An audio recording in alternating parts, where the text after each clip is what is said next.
is a housing crisis is that not enough houses have been built. And that we have 25 million people who shouldn't be here. Well, I mean, this is the thing. I think it's both. I know you do. I don't think that many people who look into this agree with you, but about a third of the construction workforce in this country is Hispanic. Of those, a large proportion are undocumented.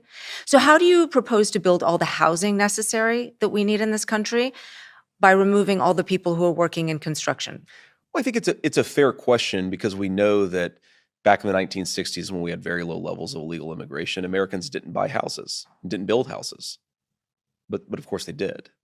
And I'm being sarcastic, of course, in service of a point, Lulu, the assumption that because a large number of home builders now are using undocumented labor, that's the only way to build homes. I think, again, the country is much bigger. A fundamental. The need is much bigger. I mean, I'm not arguing in favor of illegal immigration. I'm asking how you would deal with the knock-on effect of your proposal to remove millions of people who work in a critical part of the economy. Well, I think that what you would do is you would take, let's say, for example, the 7 million prime age men who have dropped out of the labor force, and you have a smaller number of women, but still millions of women prime age who have dropped out of the labor force. You absolutely could re-engage folks into the American labor market. This is, I think, to work in construction? Of course you could. I mean, the unemployment rate is 4.1%. Most people who unemployment rate, Lulu, this is important. But most people who don't work can't work in the regular economy. They're in the military, they're parents, they're sick, they're old.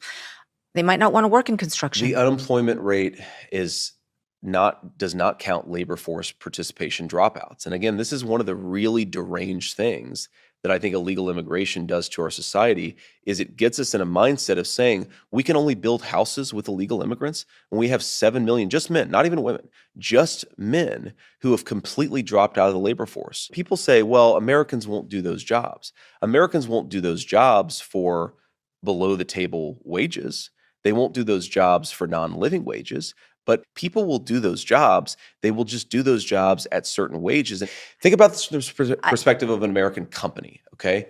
I want them to go searching in their own country for their own citizens. Sometimes people who may be struggling with addiction or trauma, get them re-engaged in American society. We cannot have an entire American business community that is giving up on American workers and then importing millions of illegal laborers. That is what we have thanks to Kamala Harris's border policies. I think it's one of the biggest drivers of inequality. It's one of the biggest reasons why we have millions of people who have dropped out of the labor force. Why try to re-engage an American citizen in a good job if you can just import somebody from Central America who's going to work under the table for poverty wages? It is a disgrace, and it has led to the evisceration of the American middle class.